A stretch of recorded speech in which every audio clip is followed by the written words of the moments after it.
네, 저희가 이 문재인 대통령, 신임 대통령 부부에 대한 관심이 모아지고 있어서 이 그 부부가 사는 법 이렇게 한번 제목을 만들어봤습니다. 그래서 하나씩 살펴볼 텐데요. 먼저 그 부부가 사는 법, 어떻게 밥을 먹는지에 대해서도 굉장히 관심이 모아지고 있어요. 그런데 이 구내식당에서 밥을 먹는 것이 노무현 전 대통령과 굉장히 겹친다 이런 얘기도 많은데 예전에 노무현 전 대통령도 취임 직후에 이 구내식당에서 식사를 하는 모습이 굉장히 화제가 됐었죠. 그 당시에 콩나물밥에서 이제 콩나물 이렇게 떨어진 걸 직접 이렇게 드시는 모습을 네. 보고 콩나물이 이제 네. 떨어졌는데 그걸 손으로 이렇게 집어서 먹는데 그래서 네. 굉장히 좀 저겁니다. 저 장면이죠? 네네. 네. 저 콩나물 직접 집었잖아요. 네. 그래서 굉장히 저 때도 대통령이 권위적이지 않고 굉장히 소탈하다는 얘기가 나왔는데 이번에 사실 문재인 대통령도 또 이번엔 그 공무원들 지금 그러니까 청와대 근무하고 있는 기술직 공무원들하고 같이 점심을 먹었잖아요. 네. 그 당시에 기술직 공무원들이 30분 전까지도 대통령이 온다는 걸 거짓말로 알았다고 합니다. 네. 한 번도 대통령과 식사를 한 적이 없었다는 얘기가 나왔었는데 그거는 이제 정권과 상관없이 그냥 청와대 근무하는 분들 얘기하는 거거든요. 그러니까 어쨌건 이 전 정권에서 하지 못했던 소통에 관련된 하나의 모습을 또 보여준 것 같기도 하고 네. 3,000원짜리 식권을 이렇게 직접 이렇게 넣고 그리고 식판에 직접 본인이 떠서 식사를 하는 모습이 국민들이 보기에는 이제 권위를 좀 내려놓고 그러니까 쉽게 말해서 하늘에서 땅으로 내려온 대통령이라고 해야 될까요? 네. 그런 이미지를 줘서 굉장히 좀 호평을 많이 받았던 그런 모습입니다. 지금 네. 보니까 메밀국수 새카만 거 보니까 메밀국수 같은데 3,000원짜리 구내식당 메뉴가 뭔지 이남희 차장이 좀 설명. 그러니까 지난 10일에 조금 전에 백성문 변호사께서 설명해 주신 것처럼 직원들하고 갑자기 밥을 먹게 돼서 직원들도 놀랐다는 건데요. 가격 3,000원의 그날 메뉴가 바로 메밀국수가 가장 메인 메뉴였고요. 또 계란볶음밥도 치킨 샐러드 이런 열무김치, 배추김치까지 음식이 있었고요. 제가 맛이 어떠냐고 하니까 그냥 괜찮아요라고 저희 청와대 출입 기자들은 얘기를 하더군요. 네. 저희 메밀소바가 저는 흥미로웠는데요. 아마 화면 보시면 아시겠지만 문재인 대통령이 메밀소바 먹는 걸 좀 불편해해요. 이가 별로 안 좋아서. 임플란트 10개인가 네. 했죠. 그 이가 별로 안 좋아서 원래 대통령이 오기로 돼 있고 미리 그러니까 많은 걸 짜고 했으면은 저 메밀소바를 못 내놨을 거예요. 대통령이 먹을 때 불편한데 저거 내놓겠습니까? 일반적인 뭐 우리 기업체도 마찬가지잖아요. 네. 그러니까 그 정도로 사실은 짜고 하지는 않았다 이런 걸 이제 보여주는 한 장면인 것 같고요. 앞서 이제 노무현 전 대통령 시절 때 이제 얘기 잠깐 나왔지만 그때는 파격이었지만 좀 불편한 파격 같은 느낌을 받았어요. 네. 왜냐하면 너무 갑자기 대통령이 소탈한 모습을 국민들이 발견했거든요. 그래서 그때는 너무 지나친 파격에 오히려 대통령이 좀 격이 떨어지는 것 같아 하는 지적들이 불편한 느낌들을 많이 받아서 그런 지적들을 받았는데 이번에는 사실 그런 느낌을 국민들이 별로 못 받는 것 같아요. 한 15년 정도 지난 세월이 그걸 말해주는 것 같다.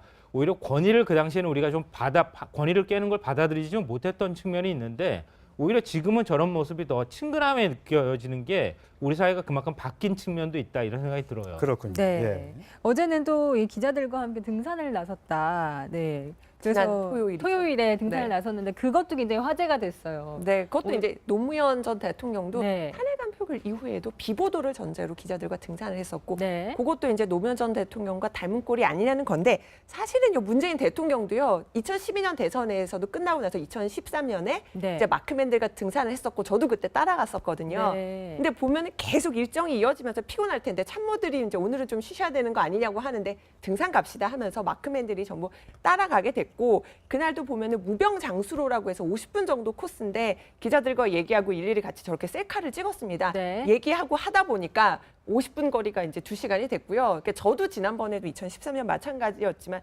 젊은 기자들이 문재인 대통령 산행 따라가기 참 힘들다 이렇게 많이들 산을 얘기하고 워낙 잘 있습니다. 타잖아요. 네. 히말라야 네. 그때 한 4번 갔을걸요?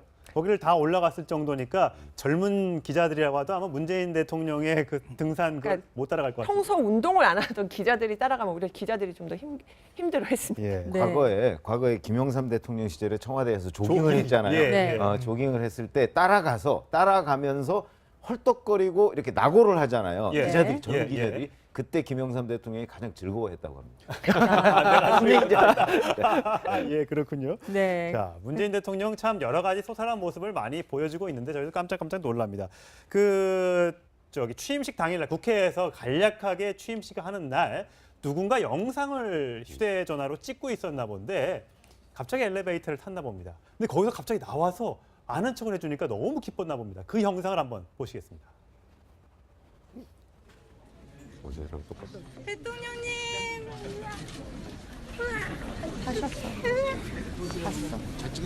못 찍었어요.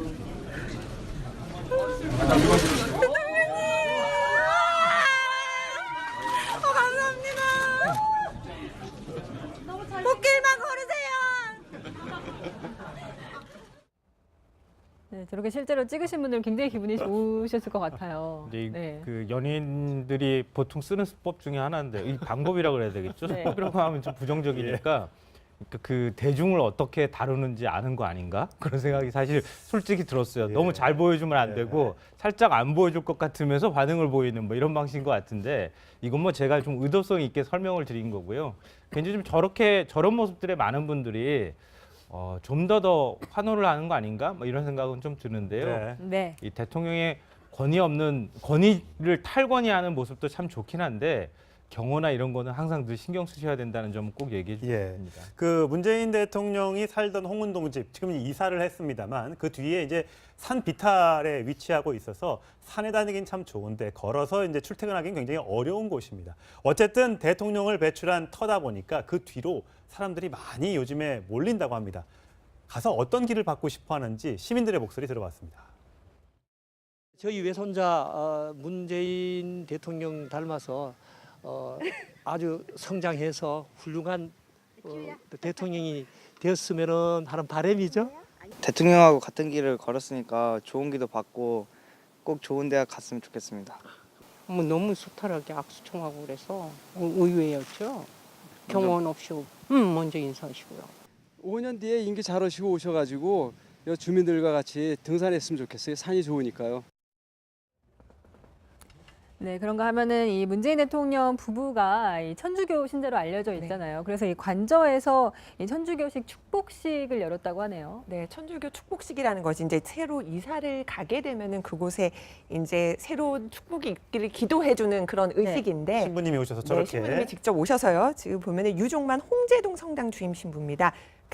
계속 그 문재인 대통령 내외와 그 교류가 있었고요. 그래서 이제 문 대통령 측에 좀 아주 십사해서 지난 14일에 이렇게 축복식이 열렸다고 해요. 문재인 네. 대통령의 세례명이 디모테오, 또 김정숙 여사의 세례명은 골룸바이라고 하는데 그렇게 또 이렇게 와서 13일에 관저에서 또 축복식이 열린 사실이 이렇게 뒤늦게 공개되게 됐습니다. 문 대통령이나 김정숙 여사의 모습이 그냥 평소에 그냥 모습이네요. 머리를 만졌다거나 옷을 차려입었다거나 그런 모습이 아니라 식사하는 모습이 굉장히 그 격이 없네요. 그리고 이제 어제는 일요일 아니겠습니까? 예. 일요일이니까 이제 저렇게 와서 축복식을 하는 동안 뭐 특별히 이렇게 의전을 다 갖추지는 않은 것 같아요. 예, 예. 그래서 자연스럽게 그냥 어디 성당에 가듯이 일요일에 그런 식으로 아마 청와대를 방문했던 것이 아닌가 싶습니다.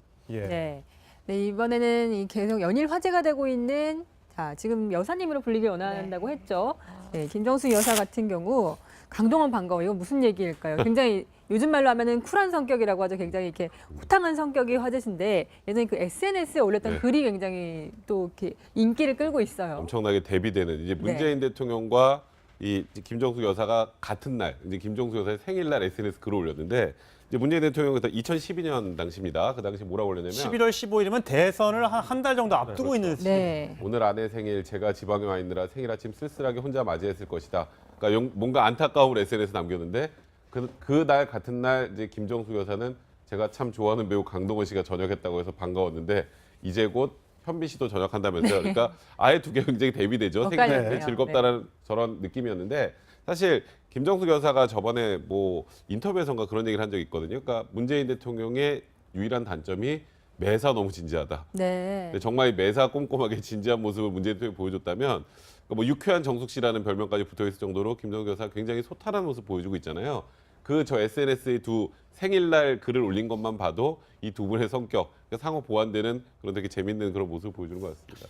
보통 뭐 누구 연예인 좋아한다 그러면 부부싸움도 나고 그럴 텐데. 왜 아니 근데 이거 음모론적으로 해석을 하면요 김정숙 여사가 화가 좀 난 거예요. 왜냐하면은 이 문재인 대통령이 당시 밤 11시 6분에 글을 올렸거든요 트위터에. 그러니까 그 김정숙 여사랑 트위터가 연결이 됐었을 거 아니에요. 그럼 문재인 대통령이 이제 글 올린 거를 봤을 거 아닙니까? 그렇죠.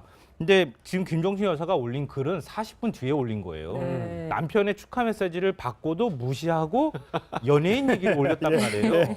그리고 난 다음에 그 다음에 최고의 선물을 받은 것 같다 다시 트윗을 날렸어요. 예. 그걸 보면은 맨 처음에는 약간 서운한 마음이 있다가 나중에 일단은 연예인의 메시지를 보내고 난 다음에 고맙다 이렇게 답장을 보냈다 이렇게 볼 수 있고요. 예. 굉장히 재밌는 얘기가 또 하나 있는데 이 그 노무현 전 대통령의 경우에 저 초기에 그러니까 재임 초기에 구로 영일초등학교 6학년 5반 김대길 학생이 이 대통령한테 편지를 보냈어요. 그 내용이 뭐였냐면은 여자친구한테 고백할 때 어떤 선물을 주나요? 권양숙 여사한테는 어떤 선물을 주시나요? 이렇게 보냈는데 대통령이 그걸 글을 보고 직접 친필로 답장을 보냈어요. 답장을 어떻게 보냈는 줄 아세요?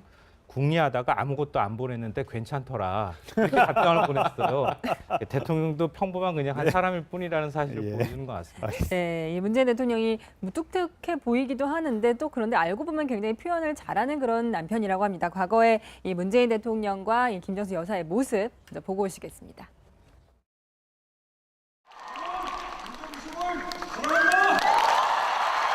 군대 있을 때 편지 많이 받고요. 시도 받고. 아직도 갖고 있어요. 자산 목록 1호예요. 우리 처음 만난 날 법대 축제에서 만난 당신 참 해맑았습니다. 당신과 같이 열심히 하고 싶습니다. 당신을 만난 게 축복입니다. 당신이 곁에 있어 다행입니다. 처음 만나 지금까지 늘 당신은 나의 사랑하는 아내입니다. 땀납니다. 네, 문 대통령은 땀나지만 닭살이 돋는 분들도 계시지 않을까 싶습니다. 아니 보면 지금 편지 읽는데도 계속 이렇게 눈을 쳐다보시는데 지금 보면 문 대통령 편지 읽고 저는 2012년에 이제 김정숙 여사 취재하면서 저도 따라다니면서 좀 물어본 적이 있어요. 예. 프리허그 행사가 있어서 이제 문 대통령을 껴안는 젊은 여성들이 많았거든요. 지지자들이요. 네. 그래서 제가 옆에서 김정숙 여사한테 질투 안 나세요? 라고 물었더니 이렇게 꿀 떨어지는 눈빛으로 형광등 100개 켜놓은 듯한 아우라가 느껴지지 않아요? 라고 저한테 얘기를 하시더라고요. 네. 그때만 봐도 참 오래 사셨는데 네. 참 계속 이렇게 사랑이 넘쳐나시는구나. 그때 그런 생각을 받았던 기자 적이. 앞이니까 그런 얘기 하는 게 아닐까라는 생각도 듭니다. 네. 네. 저 나이 되면 질투 안 합니다. 그런 거 가지고. 꼭 그렇게 아니 말고 진짜예요. 아닐 수 있잖아요. 아니 진짜예요. 저 나이 되면 아니 그렇잖아요. 뭐 거의 아들 딸뻘 되는 그 사실 뭐 다 유권자들하고 이렇게 스킨십 하는 건데 저 나이 되면 그런 거 가지고 뭐 이렇다 저렇다 얘기 안 합니다. 네. 네. 성격은 두 사람 참 한 사람은 조용하고 한 사람은 쾌활하고 좀 성격이 상반적인 것 같은데 이 두 사람 홍원동 자택 떠나는 모습도 한번 보여드리도록 하겠습니다. 보시겠습니다.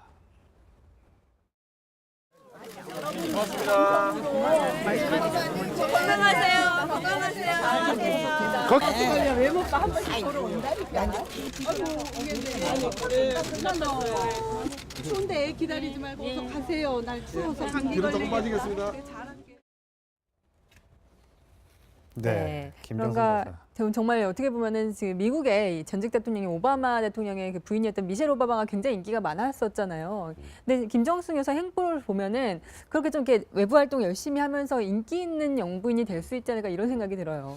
저도 이 대통령 당선 이후에 김정숙 여사 행보를 보면서 사실 이번에 선거 기간에도 뭐 호남 특보란 별명이 붙을 정도로 굉장히 적극적으로 내조를 해서 문재인 대통령의 당선을 크게 많이 도왔잖아요. 네. 거기다가 이제 좀 어렵고 소외된 계층을 돕는 거에 대해서 관심도 많으신 것 같고 이번에 며칠 전에 있었던 그 지금 이 관저로 이사하는 날이 있었던 에피소드 있지 않습니까? 네. 그러니까 민원인이 하나 찾아와서 국토교통부의 정경유착을 없애달라고 하니까 그리고 내가 아침부터 하나도 먹지 못했다는 얘기를 듣고 아유 나 우리 집 아침 먹으려고 그러는데 라면이라도 사 먹고 가라 그러고 손을 잡고 이렇게 같이 들어가는 모습이 나오고 잠깐만요. 그 목소리 제가 준비한 게 있기 때문에 아, 들어볼 텐데 김정숙 여사가 그 앞에 찾아온 집 앞에 찾아온 민원인들의 그 목소리에도 귀를 기울이는 모습 굉장히 인상적인 장면이 있습니다. 한번 보시겠습니다. 몰라 이제 자세한 얘기는 모르겠고 배고프다는 얘기 듣고서 나도 밥 먹으라 그랬는데 우리 주쪽에 들어가서 라면 하나 끓여서 먹고.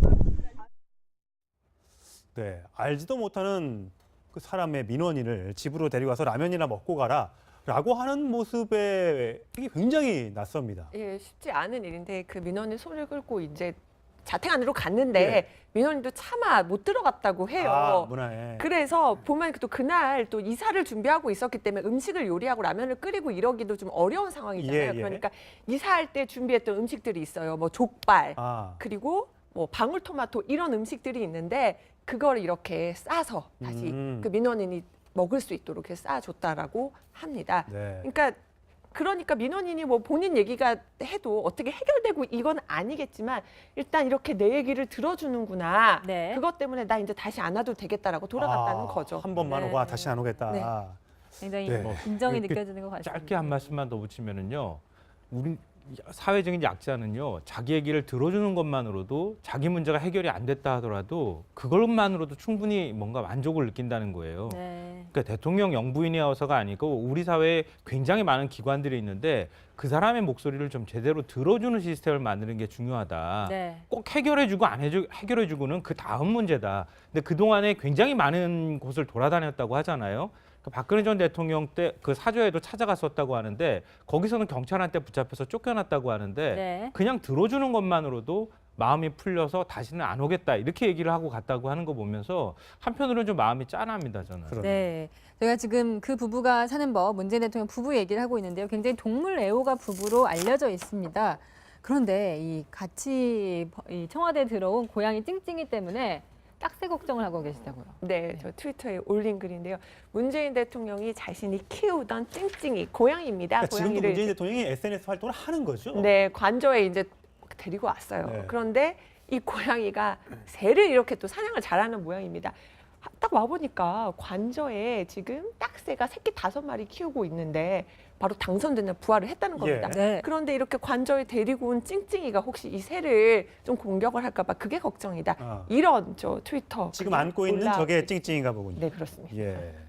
이 최초의 뭐 퍼스트 캣, 뭐 퍼스트 레이디, 뭐 퍼스트 독, 퍼스트 들어간 날이 참 많은데 퍼스트 캣으로 불리고 있는 찡찡이 2012년에도 찬조연설 때 이 찡찡이가 등장한 적이 있습니다. 들어보시겠습니다.